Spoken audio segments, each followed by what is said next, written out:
I'm a member here at Strong Hands Nation, where the Apostle Tony A. Monk is my pastor. I am over the ministerial staff here at the church. I am very excited about this venue, about this opportunity, because I believe that statistics show that, or they say, but we're going to prove them wrong tonight, that African American women cannot get together and encourage and motivate each other. But we know that that is not a fact, and that I'm excited about the words that are going to be shared tonight that are not only going to help you, but are also going to help me. So God bless you, and I look forward to this experience. Good evening. My name is Rashonda Osborne. My husband is the pastor of the Relaunching Ministry. He's been in ministry now for 15 years. Real transparent and very outspoken, and I love the Lord. Amen. I love the Lord, and I just hope that this is helpful to not only just me, as she said, that it'll help everybody in the house, because I believe that there is something great that will break out in here, because that's what we need in this day and time. We need us to be able to pull together and to be able to compliment. So many times we don't compliment. Amen. We'll tear down, but I want us to learn how to come together as women and be able to compliment another woman and just, be open. Know how to say what it is that we need to say and mean what we say. Don't take it back. Amen. That's so good. So put your hands together for our panelists once again. Yes. I love each and every one of them. The little lady that made sure y'all knew she was an apostle. She has that right. Come on, somebody. She has that right. Amen. I learned one thing that I did learn coming up. My grandma always taught me, amen, you respect those who are older than you. And listen, it doesn't matter how old they are over you, even if they're 2 or 3 years. You get still, if we would learn as women to respect each other, no matter what age we are, if we would just learn as women how to respect each other. And I'm like the woman of God, I'm like Lady Rashonda. One thing that we don't do much of, not all of us, we don't compliment each other enough. And one thing that I love to do, and I thank God that God delivered me from me. Help me somebody. He delivered me from me. That's why I say each and every one of these young ladies, they have helped me some way or another to release the things that I have fought, demons that I have fought. And many of us will never admit that we have demons. For the simple reason why, and that's the reason why I say don't even worry about your titles, because sometimes people think that because you have a title, they can't be open. But you can be open here. You can release yourself here, because every one of these ladies, from inboxes to me phone calling, to me crying on the telephone, to text messages, they help me. And so my desire tonight is, let me share with the women who helped me. And they helped me with a lot of stuff. And you would say to yourself, she's a prophet. Well, I won't say you would say it, but many say it. She's a prophet. She's the first lady. That's the reason why I go through hell, because I'm a prophet, and because I am the first lady. Because I do know how to do this, that, and the third. Anytime, any woman that's in here, that you have some form of gift, and listen to what I say, God has blessed you and chose you with something, because everybody in here has something you can do that somebody else can't. Trust me, there is. And you better understand and know, Satan will do all that he can to attack you. And so, no matter what the attack is, no matter how the attack is, you got to know that you are more than a conqueror and you can get through this stuff. Amen? Amen. So, on tonight, you should have a postcard in your hand. Everybody has a postcard, right? Now, listen. I said that this is not a church setting for a reason. Because the stuff that we want to talk about, we won't talk about it in the church. Hello? We won't talk about it. We won't talk about being abused. We won't talk about being used. We won't talk about that kind of stuff. You know why? Because we're in church. We don't want to share with the pastor. that the man that we love is beating us up. Amen? But on tonight, we're going to share everything. Anything that you want to ask, I want you to put it on the card. If it's about it, Pastor Don. God bless you. God bless you. Put your hands together. Pastor Don's in the house. Amen. Amen. Any other pastors? Any other clergy in here? Mother Gloria is in the house. Come on, wave your hand, Mother Gloria. She's the mother to everybody, okay? Amen. Any other clergymen? Pastor Green. Pastor. A whole lot of them right there. Pastor Green. Pastor, wave your hand. Elder Surveyor. Elder, wave your hand. Good job. Come on, put your hands together for the clergy. Amen. The women of flock. Amen. Truly, we thank you guys for taking time out to be a part of this. So if you have a card, this is how we're going to do this. You have a card, you have a question. I want you to just hold your card up, and I'm going to come and get it. Who has your card ready and wants your card to be answered? Your question to be answered. Anything you want to know. Anything you want to know. Let me ask this, ladies. How many of you been through divorce up here?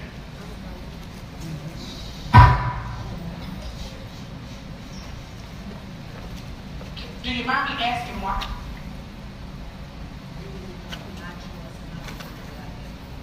It was one of your choice and not the one that God had for you. How do you know? That's a real good answer. Because you can't hear? Okay. We're going to, because I thought these are screaming, so I'm going to hand you guys the mic, okay? And I'm going to take one of these. Hallelujah. Praise the Lord. What's that ring? Can y'all hear me? Okay. So, could you explain to them, let them know why that was a bad marriage, and how you know that you chose the wrong person? Because even choosing the right person, you go through the other marriage. So my question to you is, how do you know you chose the wrong person, or that was the wrong person? We ain't still married no more. I was very young at the time. Didn't have a relationship with Christ. It was the father of my children.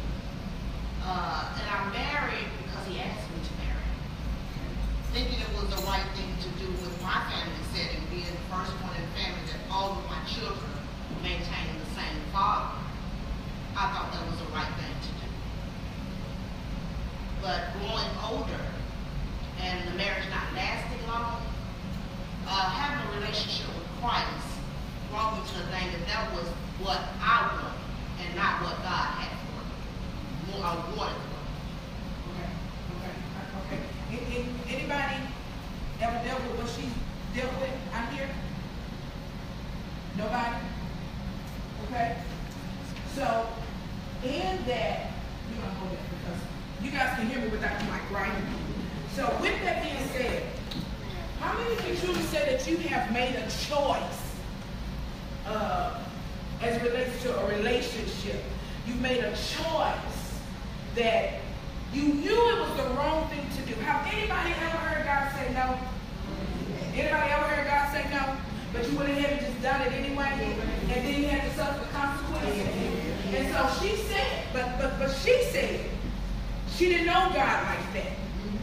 And so some of us in here, most of us in here, we know the Lord, amen?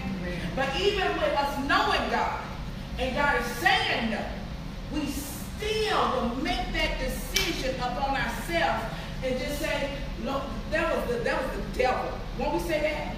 We'll say that again, that was the devil.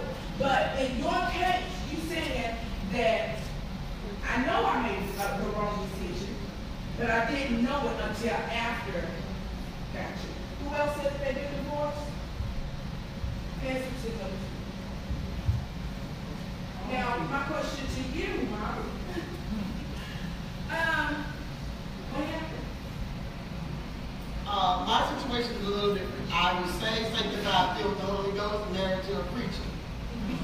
Wow. Wow. And just because you're married to somebody in church still don't mean it's the right one. Come on here. So what made me marry church? Because they said we couldn't chat, we couldn't go out, we couldn't kiss, we couldn't live together. So they geared us toward just marriage. So you meet somebody that treats you really nice, and that's what you feel like you have to do in order to be with this person. So it leads you into an area that you wake up one day and realize that we don't have anything in common. We really don't love each other. We're just together. And now you have a child. So now you feel committed to stay in the relationship for the child. Now, in my situation, my divorce came out of my husband being with another lady in the church. All right. So here we are in church, and I see this sister every Sunday, and so you get your gun and your stuff, and you ready to play handle it on end, and you hear God saying, "No, you got to hold on." So the divorce came about because I could not forgive. And forgive. I love that. I love that. I couldn't forgive. I learned to forgive him. But at the time, I couldn't forgive. I mean, I was going to bring it up in his face every day. Exactly. So what was the point of making him and I and our children or our child live in misery? So the other outlet was, let me let this man go and let me go about my business so we both can live. Okay, so let me ask you this question. Because this is something that men say. They ask that question. If you say you forgive me, why do you continue to bring it up? Because you haven't forgiven. You can't, I mean, it's a because one of the things we have to realize is it's a process.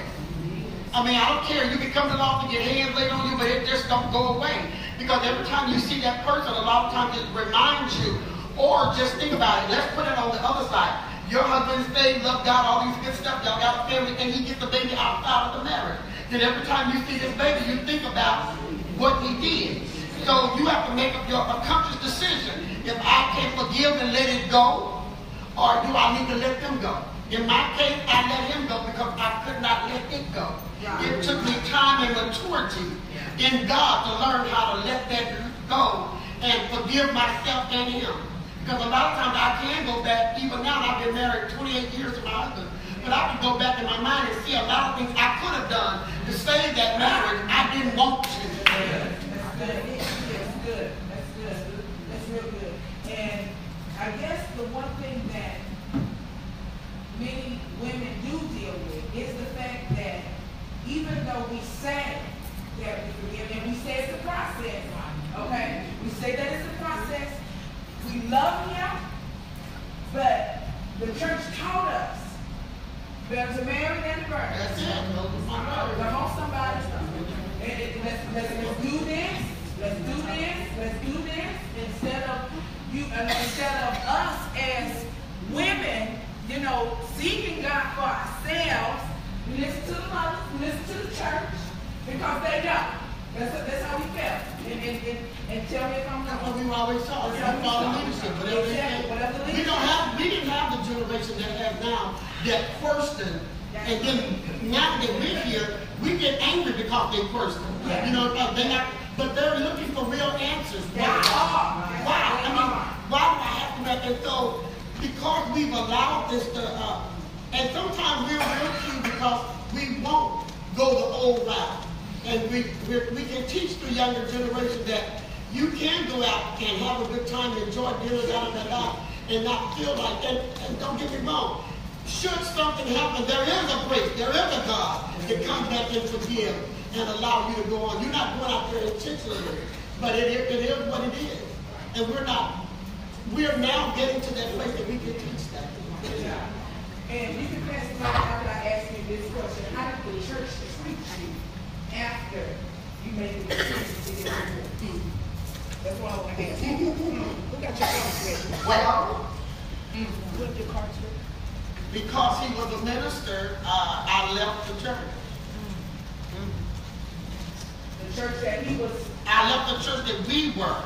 And I'll be honest why. Because when I go to my shepherd and I talk to my shepherd about my situation, my shepherd gets over the pulpit and talk about it, and we ain't crazy. Everybody knows what talk about.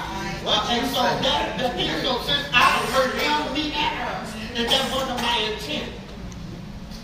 And so once it's out there like that, and now everybody looking at him funny, and that's not what I wanted. I just needed to get out of this and move on. So rather than to sit there and be humiliated, I left. But you know, God is crazy. Yes, he is. So God turns around and this girl gets herself in a predicament and has to come to me for help. Now that's what my forgiveness had become. Because now I have to help the very woman that has destroyed my marriage. I love it. I love it. Come on, give it a hand.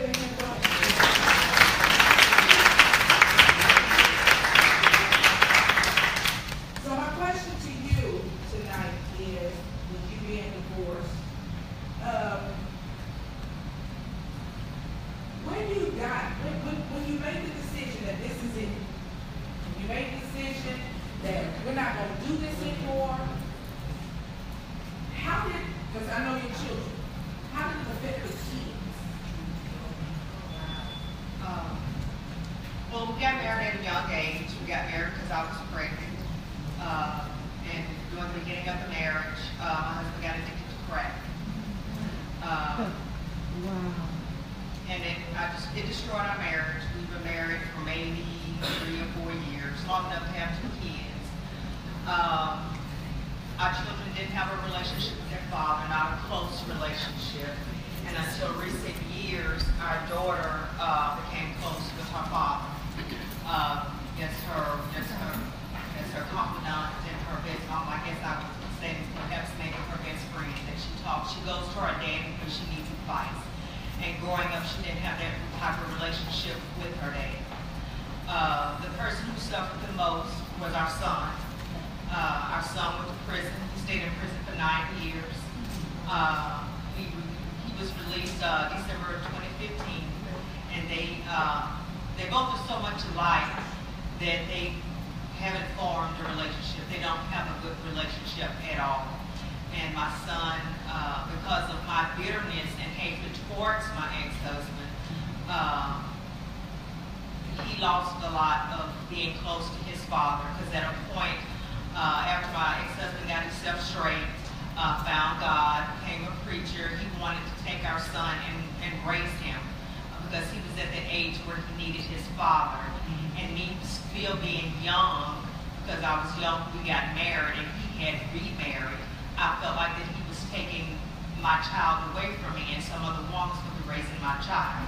So I didn't let him go because of my hatred and my bitterness. Okay, so y'all already probably know what we're doing, right? Okay, so why is this such an issue, ladies? For the other woman, come on, to help with your kids. It's not an issue. Hold on a second. Who's answering? I don't think it would be an issue with getting two women. The reason why I say that is because when I got married, my husband had a 10-year-old son. And at first there was a few little issues until his mother really got to meet me and we sat and talked. But before that, it could have been, some issues. Like I worked with a lady that remarried, and it wasn't nothing but problems because the other woman was jealous of her children liking their stepmom. And the way my ex-husband's ex-wife did, she didn't consider me as a stepmom. She always introduced me as her son's other mother. She's got step such a negative connotation. So I don't think it would be difficult, like I said, if you're dealing with two mature women. No one's taking your child from you. You should enjoy it. That's what she said. He gave her a break. And sometimes he does, and then when she remarried, we all became like a family. Awesome. And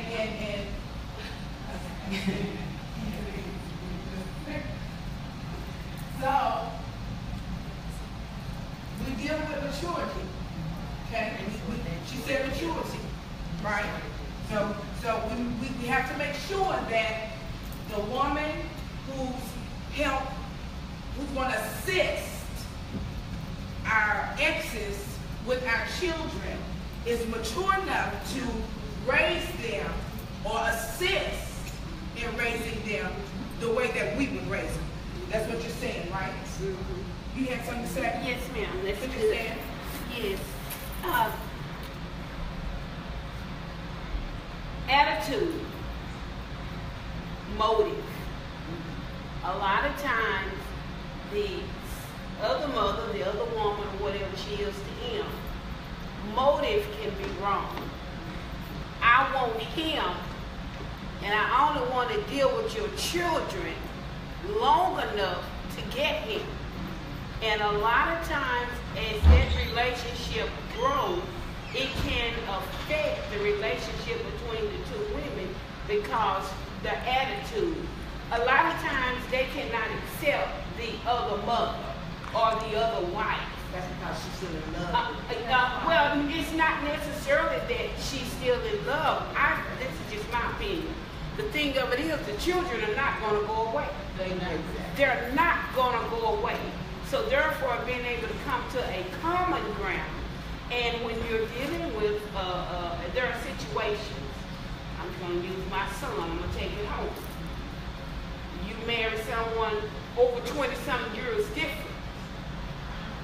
Your children are already 26, 27, and 28. And when you got some more little ones, and you don't have any, it's hard for a woman that age to fit in that slot. Those are some big shoes to fit in. So the maturity and the motive plays a big part. Yes, it can be done. But that's where the mothers of the church come in, or some of the mothers in the neighborhood coming together and trying to nurture these young women to help them understand, if he had them before you got in it, baby, they are not going anywhere. So we have to learn to how to adjust, and it creates lots of problems with the man and the woman when the problems that have occurred doesn't even have to be, but because of the immaturity and the motive, it just can create long-term problems. But I will say, yes, it can be done. It has been done. But many children are suffering from relationship and love from a mother or a father simply because the mate that the mother or father has chose will not accept it. Good job. Let me hear from you. I'm the other mother. So I couldn't wait to jump in on this. My next book is going to be A Blended Family Can Survive. That's good. My husband had 2 children before we got married. And today they're 24 and 22. I got my daughter, because I don't say stepchildren. My daughter, LaSharelle, is 24, and my son, Keandre, is 22. But it was hell, because right to this day, I'm the wife, but right to this day, neither one of them still communicates with me. Because of the decision, like she said, you go to that woman in maturity, this, that, and the other. You can do everything that you have to do to try to have a relationship with the baby mama, put it like that. But if they make up in their mind that they're not going to do it, I'm talking about both of them. One is worse than the other. So I got to the place that, I just said, hey, in order for them to have things, my husband, you don't communicate through some men because the child never had anything. So I'm having to go through all these circles and hoops. One of them in particular, she didn't like the fact that when we corrected my son, and if he get in trouble over there, and then my son go back and tell his mama there, and then she calls back and say she don't tell my son what to do, just a back and forth situation. It was so much. Okay. So how many of us think that,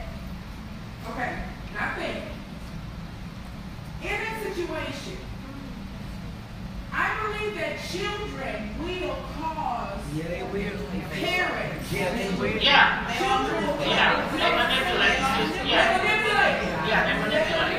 And that's what was going on. A lot of manipulation was going on. I mean, it got to the point where the mother didn't even want me combing the daughter's hair. It was just like, this is the daughter, this one baby mama, then this is the son, this the other baby mama. So anything that I did, they would go back and tell, and then my husband would be in the middle because he has 2 baby mamas and a wife. And I would tell him, you're trying to keep the peace over there, but you're breaking the peace here. So we had to get together and start paying attention and start fighting against the enemy, which was whoever was being used at the time. We came together instead of you calling saying, oh, well, she need this or she need that. Well, call Lisa. And they never called. They couldn't take the fact. My husband would take it off of him and say, well, call my wife. Well, why she at home with her? Because I'm not there. Well, I'm finna go get her because I don't want her over there. Stuff like that. You know. And those are the type of things that I say that, for real, a blended family can survive if you work it. But if you give up, because through a whole lot of situations, I want to say the hell with it. Because it's because I have a son also, but I didn't have that problem with my baby daddy because I put him in, hey, don't call my house after. If you need to talk to me, call me on my home phone. Ain't no private business going on. Stuff like that. So I had that situation together, but I couldn't understand why this situation wasn't together. Because that's another subject. You got to hit that subject before we get there, okay? So let's go back to this divorce thing. And we're going to hit that because one thing that many new wives deal with is the ex-wife or the baby mamas thinking that they still have control. They still have the upper hand. Control. That's just the word. They have the authority to Let me answer this is what I was about to say. Just yesterday, my son, we all went to the movies because we still do family things. And the same things that he put me and my husband through, he's going through with his baby mama, his girlfriend. But you saw. And guess what? I didn't like my son. I said, well, I said, that's the same thing. That's the same way your mama used to do us with you. He was like, what? I said, yeah, she did the same thing. And I said, then the same thing that you're going through, we've already seen it before. I said, so let me try to help you get out of this situation. And so, those are my kids. Love them to death, but it's a process to get to a blended family. It is. It really is. Now, my last question for you is, how did you deal with having a husband for an addict?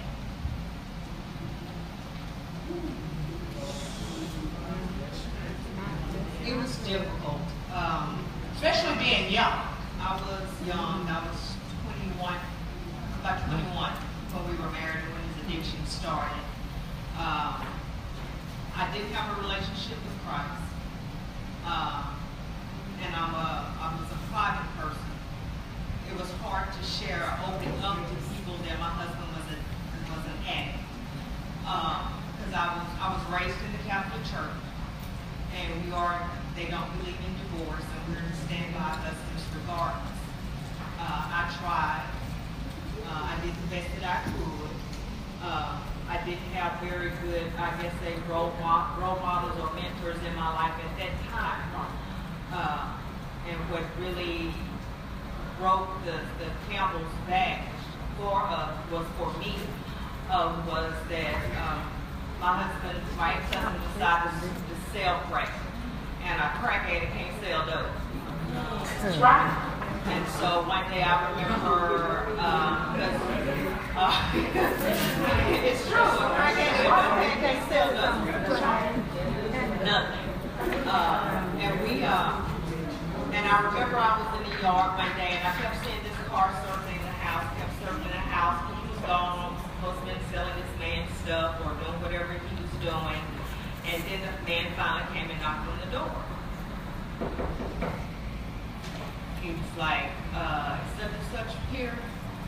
like, no. He said, well, do you know where he is? I'm like, no. He said, well, sister, I'm going to tell you like this. He said, I don't care anything about you, and I don't care anything about those kids that's standing behind you.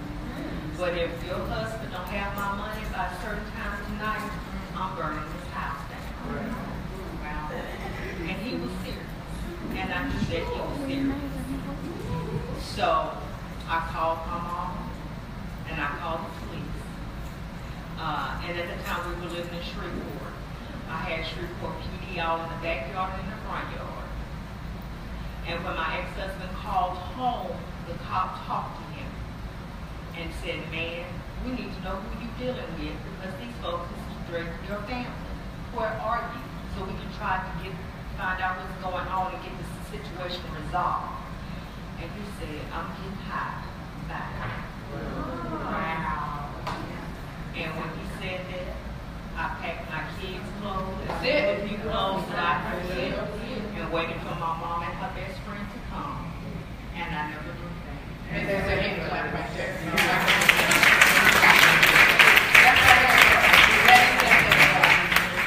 I never forget when I had to deal with my children's father being a drug addict.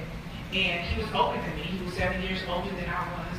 And I'll never forget, I didn't know anything about being abused. I mean, he was my first husband. And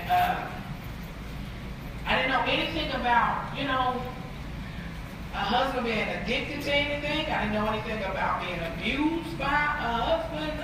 I didn't know anything about being hit by a man. I didn't know nothing about that. I mean, I've been with my grandmother all my life, and then one day I decided to get married because it was better to marry than to marry.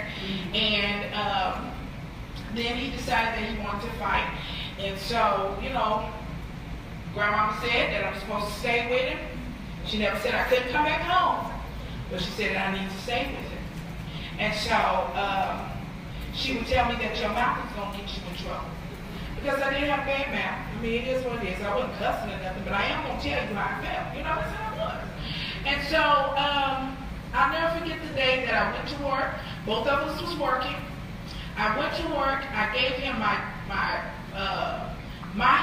part of the rent. I gave him my part of the rent.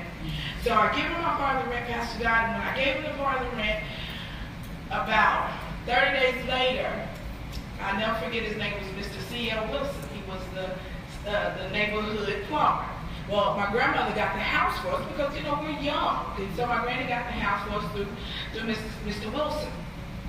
And so Mr. Wilson went to my grandma's house. He didn't tell me anything. He went to my grandmother's house and he said, Ms. Mosley, he said, I haven't got the rent from your granddaughter. And so my grandma called up to the house and she was like, well, that's what she said. Now, I taught you better than this. You embarrassing me. She said, because Mr. Wilson is saying that he didn't get the rent. I said, Grandmama, I gave Gerard the rent. So my next thing was to turn, after hanging up the phone, and say, where's the rent? Did you pay the man the rent? And I don't know. They turn into monster man or something, you know, because they'll tell you they don't care, you know. He said, now I spent it on a rock. I didn't know anything about fighting. But I knew that day, you about to get me and my kids put out. I don't want to go back home to my grandmother. And that particular day was my first time fighting a man. I know it was. Because you taking the roof from my husband and my kids' head. And I mean my children and myself. And so I'm like, how anybody out here ever had to deal with a husband that was an addict? And it's sad. It's sad. Whether it's crack, whether it's marijuana, whether it's alcoholism, no matter what, whether it's sex. Let's really get there because it's a lot of men out there, y'all, that has a sex addiction. We tripping But it's real. We thinking, you know, hey, at the end of the day, he just out there cheating. Dude got an addiction. He has an addiction. And women have, come on somebody, women have an addiction too. We want to always go like this. It's him, it's him, it's him, it's him. But at the end of the day, y'all, we got to take some, we have to take some responsibility ourselves. Because let me tell you something. And I'll get into my life before we close this. Because let me tell you, at the end of the day, what Mother Tweety started out with was my life for well over 20-some odd years. Because I was married to make sure that the church would look down on me. Right. And so, because grandmama was living and saying it's better to marry than to burn, I did not want to go to hell because I wanted to have sex. Right. And so now, the choices that I made, I chose a man who was a crack addict. I chose a man who was a drug dealer. I chose a man who I thought loved me, but he was a professional DJ. Everybody knew him. Then I married a dude that was much younger than I was, but was absolutely super duper fine. He was just my toy. See, at the end of the day, you're looking at somebody who's been married, divorced, married, divorced, married, divorced, married, divorced. And now I'm married again. And people say, how can you tell me anything? Well, baby, if you've been divorced, you better find you another. If you're trying to look for a husband or waiting for a husband, you better find your divorcee to talk to you, because somebody that ain't never been married can never give you the right information. That's right. You're right about it. That's the truth. But somebody that done been in a relationship, you better sit down at their feet and listen to see what's going on and what it is that you don't need to do versus what you need to do. And guess what? I just said, this is how I end my life. This is how, every time I testify, I end my life story with God got tired of me. And when God gets tired of you making mistakes, and he done really called and chose you to do something, God will change your life. He will change your entire life. So I say, I salute you for going through what you went through. Now, we're going to get off of divorce because I know these two really want to talk about it. I know they do. I know these, especially this one right here on the end, want to talk. But this is the question I'm going to ask y'all too. After you've been divorced, no, we had questions out here. I want these two to ask these questions. 3. Actually, this wasn't a question, sis. Is that okay? I'll make it quick. Bless everyone. Is Kelly, is she here tonight? Who? Kelly? Matt? No. I just wanted to share with you guys, as you said, blended families can get along. I'm still friends with my daughter's other mother. We're still friends, and she's divorced now. We are great friends, and every time someone would hear, how do you know Robin? That's Jasmine's mom. That's her mom. We started it off like that, though, because I told her in the beginning, I was at the wedding.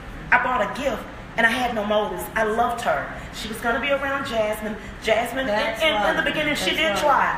Gang recognized gang, though, because I'm saved in the hood. Girl, don't call me. Get Kelly to call me. Don't tell your daddy nothing. Tell Miss Kelly to call me. And when we talk, we're still friends. That's right.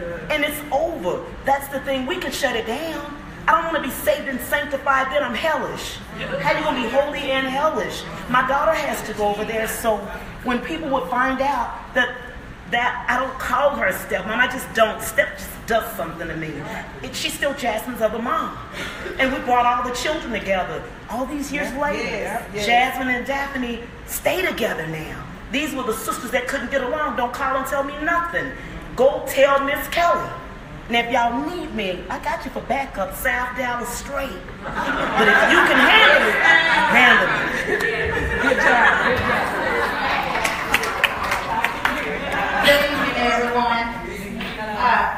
I shared this story. I've already put it online and hopefully hopefully I have helped someone, because I had to deal with someone that was on drugs. But I wanted to say something about when the children interrupt the marriage. I was the child that interrupted my mother and her husband's marriage until I grew up, until I got some maturity. I did everything that wasn't right to inconvenience my mom and my stepfather. I even told my dad, you can come over here, I'll fix you breakfast in this other man's house. You can pull your net out in the back of their yard in this other man's house. And my stepdad was upset and my mom was upset. So yeah, kids will interrupt. When I would get in trouble, I would tell my stepdad, you can't whoop me. I'll call my daddy. And I would tell my dad every time we moved, it's a house vacant next door, and he would move next door. So kids can interrupt, but when I got older and it started happening to me, I was like, okay, God, what you trying to say to me? He said, things that you did is coming back. I had to go to my stepdad, and right before my dad passed in 2010, I said, Daddy, we got to make this right. Because, not because you're on your deathbed, because God said so, because that really separated my mom. My mom had to move out and go stay with her brother because I was just that disastrous, because I wanted my mama and my daddy together, but didn't know that my daddy was an alcoholic. I didn't know the story behind why my mother said that wasn't a bad idea. So her thing was, let me sit you down and talk to you about why me and your dad is not together. But when I found that out, I had to go back to my stepdad and apologize and ask my stepdad for forgiveness, because I was that kid. And so that's I know we have babies in here, and if you are doing that, that's not the cool thing to do. We got to learn how to, maturity has been the word of the night, I believe, and we got to learn how to first of all, sit down and talk to your kids. And don't leave them out of the know, because all I knew was they just wasn't getting together. Well, he was like my dad. That's a good man. So I thought. But my mother didn't think so. But I just wanted to say, yes, it can happen. When we sat down and when we talked, God worked it out. On that note, yeah, it does work for us. Yeah. We came up with a plan because neither one of the mothers was saved in church. None of that. It was, none of that. I was the only saved person, me and my husband. But my baby daddy and his wife, we are close. Because I'm dealing with this on that side.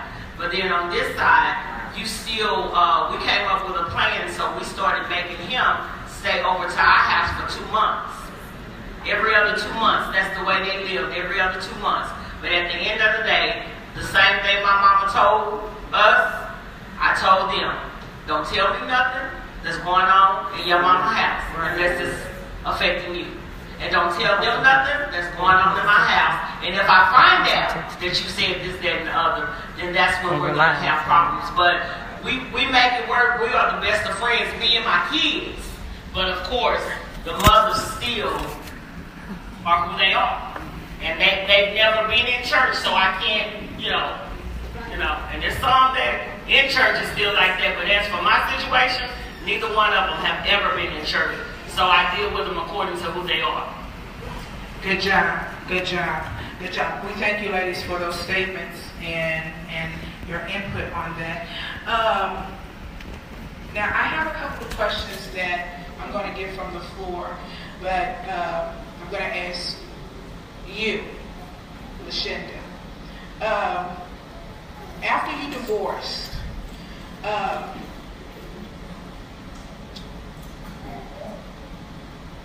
how difficult is it for you to, let me ask this. Did you want a divorce?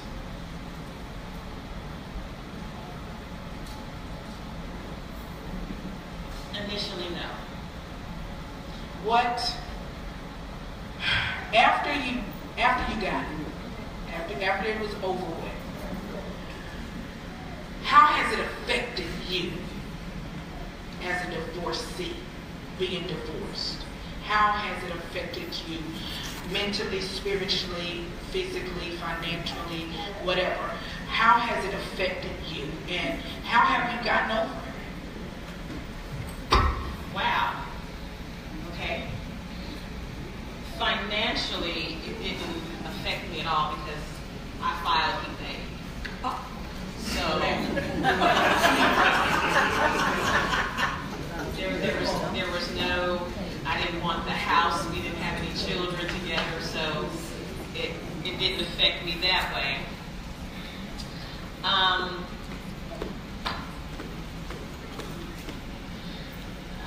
That's a difficult question because I don't know that emotionally. I guess if I would have to say that it had some type of emotional effect on me was maybe the comparison, because I was 40 when I got married. I'll be 50 this year, so I was 40 when I married him. I married him later on in life, which I would consider, and some would say not. But when I married for life. I intended for it to be for a lifetime. But then I also came from a lineage of women that stayed with men in unhealthy marriages. So as soon as I saw signs that it wasn't going to be healthy, then I got out.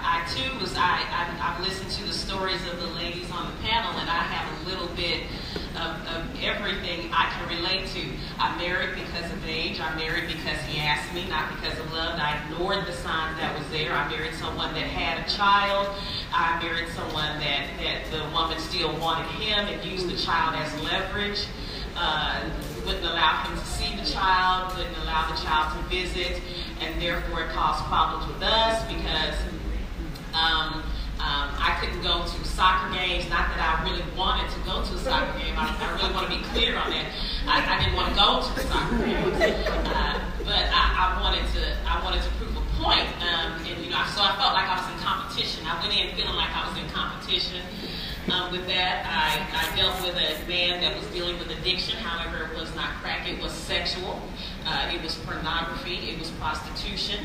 And as we went through counseling, we found out that he was comparing me to the ladies on the screen, and there was no way that I was going to be able to look like them, contort my body like them, or do the things that they were doing. So, it overall made me feel as though just a couple of things, it just taught me a lot of lessons. It taught me to be very clear and candid, when you're dating someone, to ask some very, very hard questions, some questions that are going to be deal breakers, and one of which is if your child's mother has an issue with me because she's still with you, that's going to be a deal breaker. If you feel as though he felt that he could not tell me what he wanted sexually because it made me look like the ladies on the videos, and he didn't want to see me that way. But if that's a deal breaker for you, which it was for him, he wanted those things, then that caused problems. And so it made me really, in retrospect, look at the situation and learn from it. And I would advise anybody to ask those hard questions. How does it make you feel now? To be divorced? Those things that he desired, that you could not do, how does it make you feel now? Does it make you have some kind of sense of insecurity? Or well, no, I would not say that, because I think that I cannot change what I don't know. Okay. And so that's why I'm saying being candid, because I did not know those were deal breakers for him, and so I don't feel as though I was less of a woman or less of a person as a result of it. I feel as though I was dealing with something I didn't know, And that is why God was saying no from the very beginning. I mean, it went sour as of the honeymoon night. That's how quick that was wrong. And so from there, I was in recovery mode. So I'll just say that it doesn't affect me now. At first, I probably felt like, and then of course infidelity set in, and I found out it was another woman involved, and the other woman's sister joined my church so that she could sit there and watch how I was dealing with it and report back to her sisters. Just so many aspects.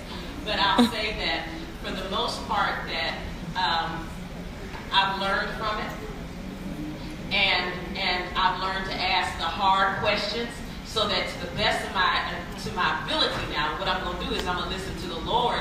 Should I ever be placed in a situation, I'm going to obey. I won't even say I'll listen, because I heard it clearly, and it was no. So I'm going to listen so that now I won't be affected by those things, and I can ask, hey, what are the deal breakers for you? Good job. That's right. Good job. Good job. She had a question. I have a question, and this is, anybody can help me with this.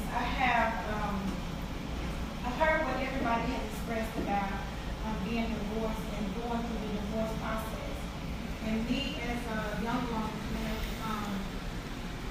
being a leader, learning how to be a leader, and we have young women and young men in our church that are marrying for the same reasons that some of you have married and divorced. And my question is, how do we tell them if the situation is bad when we've been taught that you don't leave and that you tough it out and that, they have questions in, like Apostle said, they don't want to hear God gonna work it out. They don't want to hear that. They don't want to hear God gonna fix it, just beat her and, hanging her. They don't want to hear that. They don't want to hear the God side of it. Right. And those are some of the things that we don't discuss in the church. We don't tell them if this is happening in your marriage, that you don't have to take that, and I just believe, I be like, girl, you don't take that. No woman deserves that, but I don't want to be in error, you know what I'm saying? And so, but because of what you've been taught and what I've been taught and what I've seen, because I've seen some of the older mothers in the church that their husbands drunk, were drunk on them and beat, come home drunk, beat them up, and they say that they say it's a reward, but I don't see the reward in that, and it's like, how do you tell the next couple that their marriage is really troubled? How do you tell them that, you gotta tell them the truth, but you know what I'm saying? Yeah, how? That's my question. You go first, Vicky, and then you.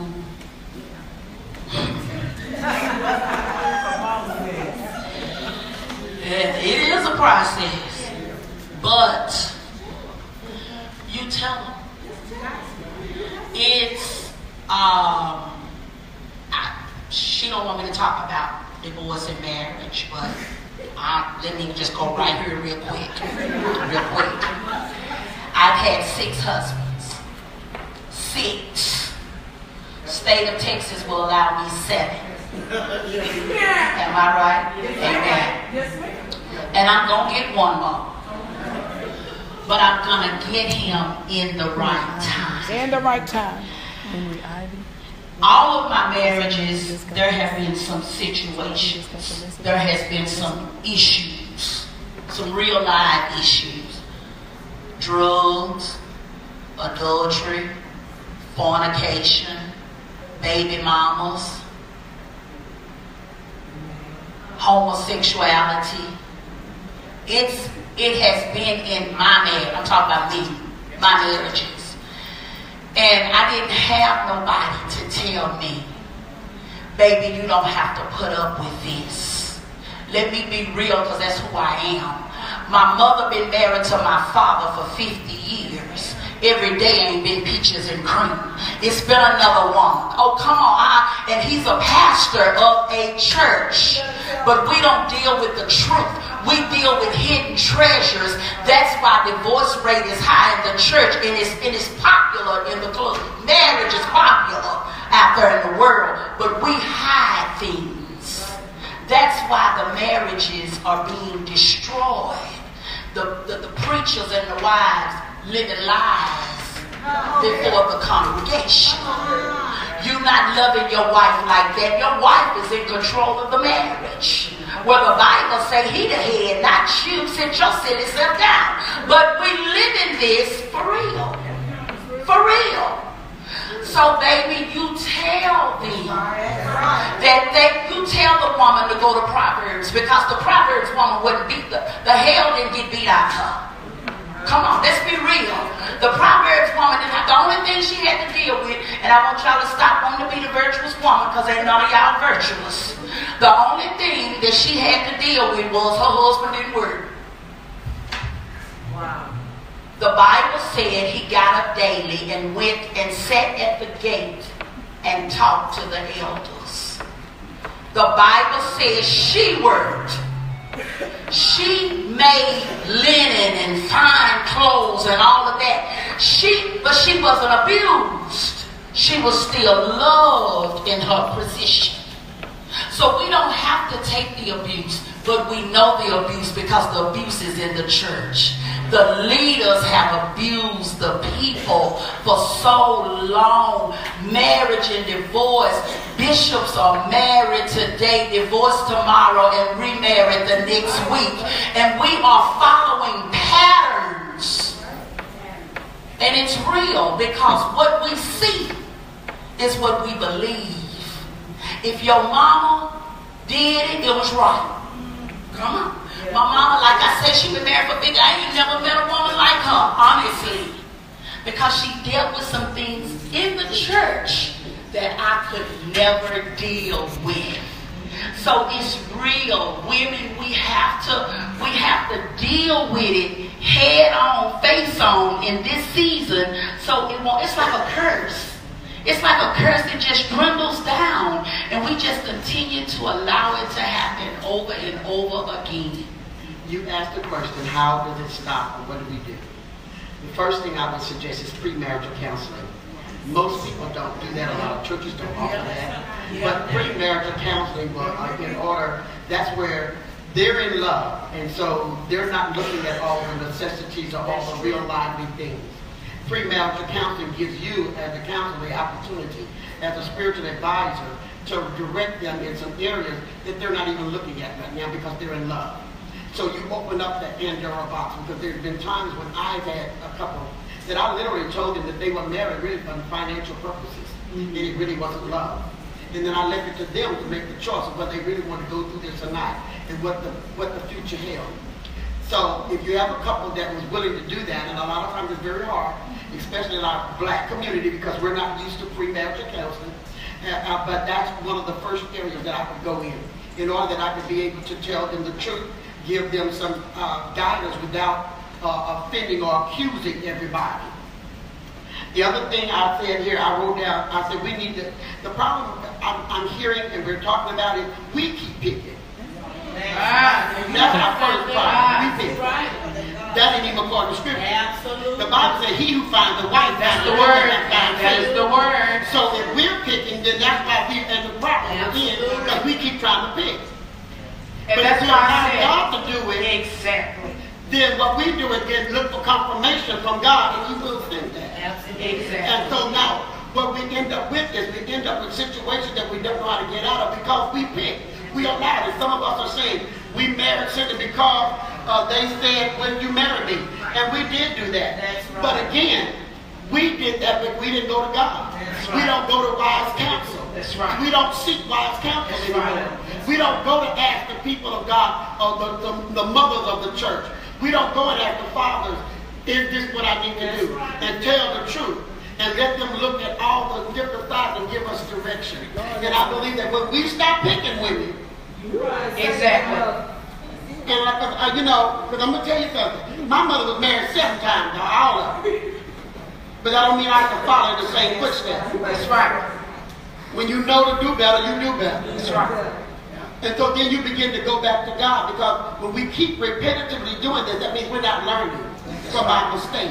That means I'm still walking out of the will of God. Why do I keep repetitively walking out of the will of God when I already know the will of God? I need to calm my body down, because that's my flesh talking that got me out of this. Keep walking and keep looking and keep grabbing and keep looking for, because a lot of us, we're only looking for folks that's going to take care of us, Folks are going to make us feel good. All of those little things. Instead of looking for somebody that's, and I mean, just because a preacher's a preacher, and just because they're in church don't mean they're spiritual. We already knew that.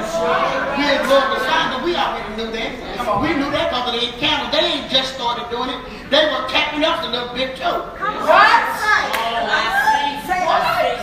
That's right. Now, they're just being, but they, and you know, we done gave in to something. If it ain't nothing but a titty tuck, we found something. What you say, boy?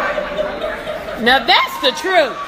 Look at her. I don't care if it wasn't nothing but a finger touch, it was something. What you say? Now we just got real. That's how we got in that place. My God. Now that's where it got You sure right.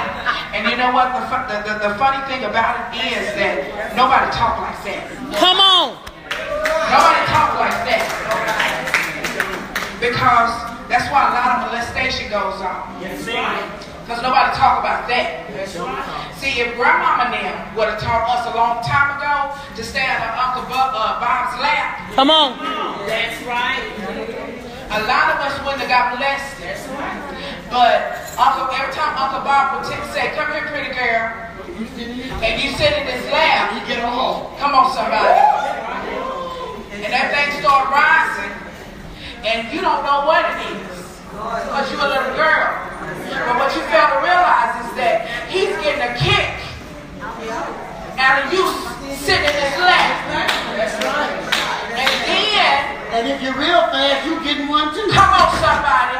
Come on, somebody. We ain't dumb as we pretend.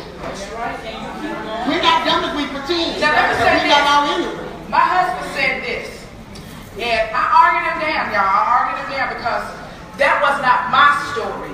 But it is somebody's story. Now, this is what he said. He says, when you are molested over and over and over and over and over again, and you never tell nobody, he says somewhere something stood up in you and said, "I like this." That's the normal thing that we do, isn't it? I mean, when we marry, don't we keep doing it and we like it? Yeah. Okay, it didn't change. The only difference is I may be a child, but if I keep feeling this same feeling, I'm going to feel this same feeling. That's right. And see, the problem with the church is just because I got saved, it didn't kill the feeling. Come on, somebody. So I don't know what to do with the feeling until you can teach me where it's supposed to be, that it is supposed to be close and right. And I'm not supposed to allow myself to go there. Because I have been that rape victim. I was the girl that my stepfather raped.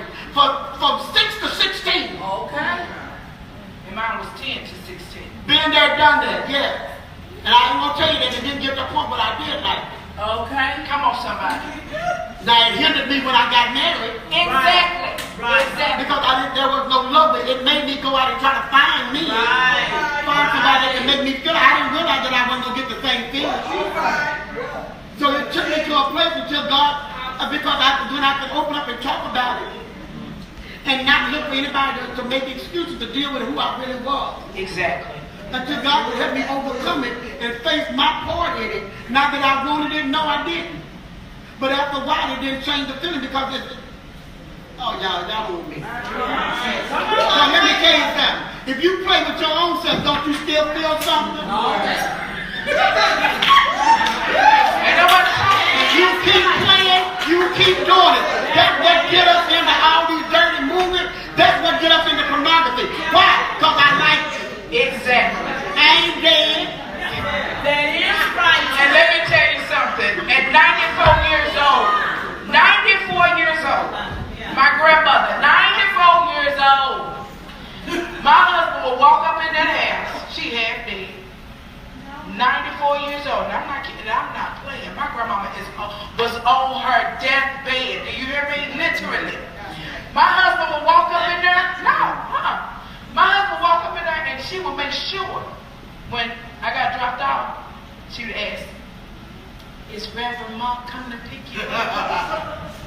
I say, "Yeah, Grandma, he picked me up."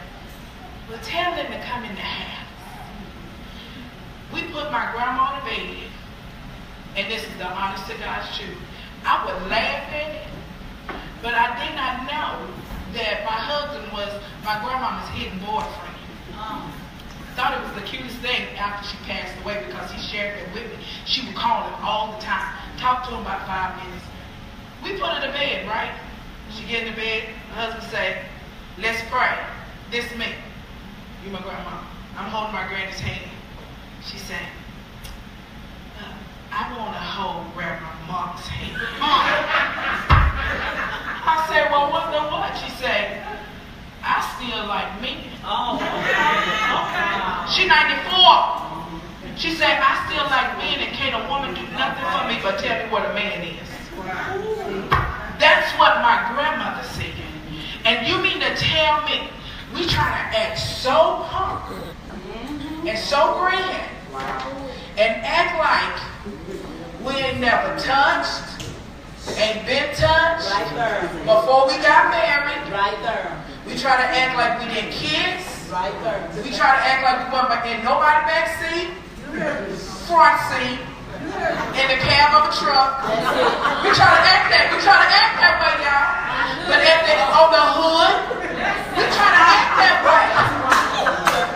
But what a lot of people don't understand.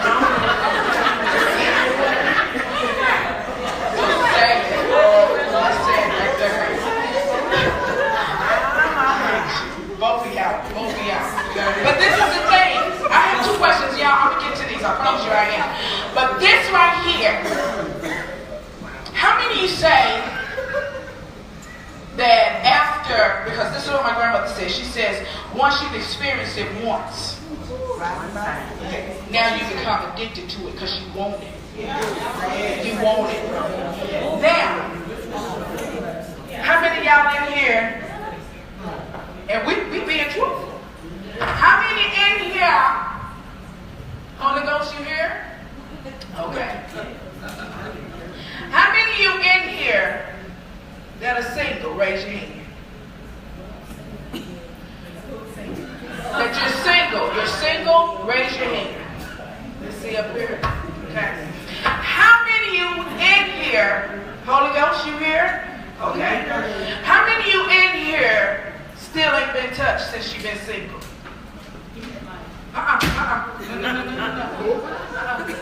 No. How many of you have not been touched? How many of you have not been touched since you've been single? No. Okay. So, can you be celibate? Yes. Can you be married and celibate?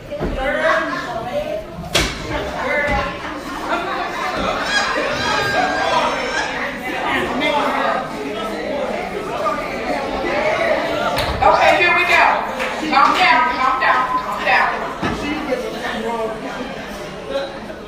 Calm down. Okay. This young lady on the end is my sister, best friend, everything.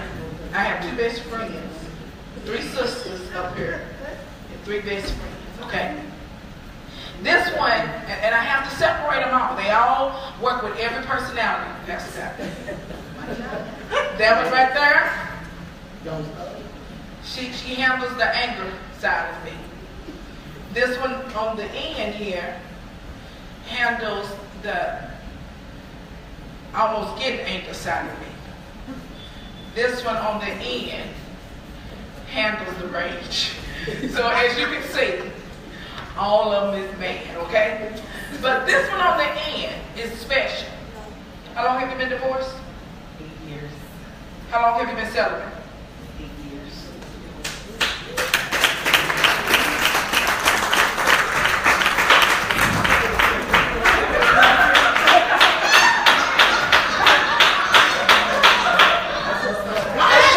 I'm gonna try one more time, sis, because I don't think the world hurt you.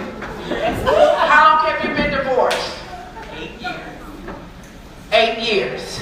How long have you been celibate? 8 years. She's been celibate 8 years. Let's give her another hand.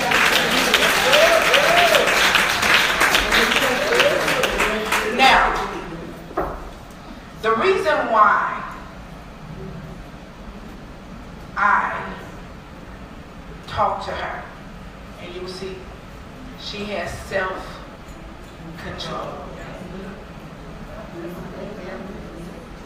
She helps me to calm down. She knows how to talk me out of a bad situation. Listen to what I'm saying. Because many of us get in a bad situation.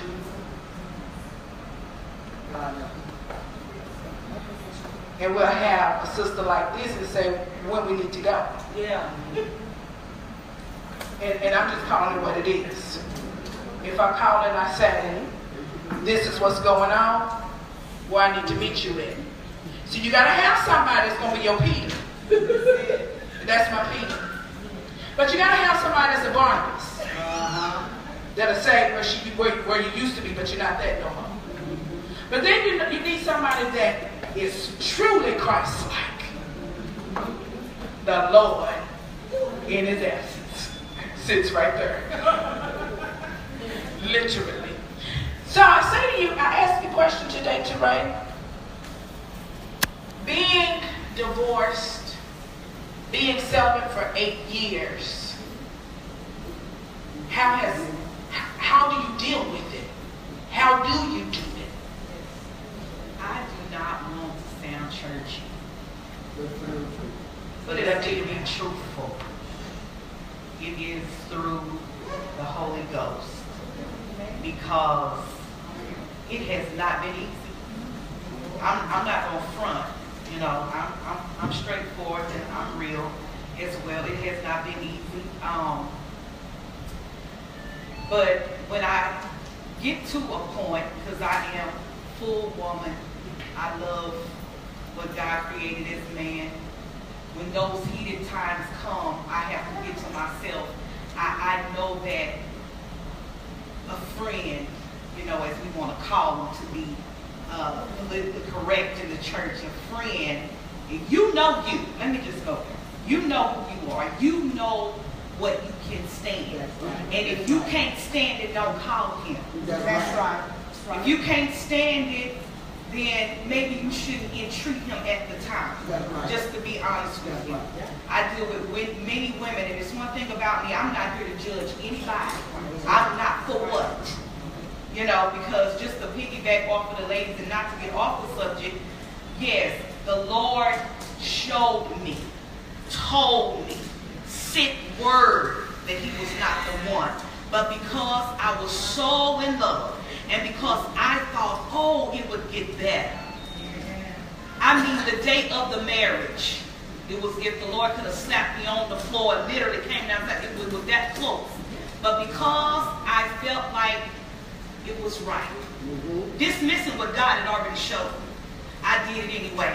And it's so amazing to hear LaShinda say, I believe it started the honeymoon night. My God. I ain't gonna try to tell them story, write a book, y'all mind. But anyway, how do I do it? I have to do it through the strength of God. I can't do it through my own strength. If not, you know, it would be easy to go there because I'm flesh. You pinch me, I'm gonna say ouch. Amen? So I have to answer honestly. If I don't keep it all fully engulfed in the word, fully engulfed in God, I would go there. Because I know what I like. I was married almost 20 years. Hello. Healthy sexual life, but a dysfunctional marriage. No, give me balance any day. And I brought in that horrible marriage, I got 3 blessings, but when my blessings got a reap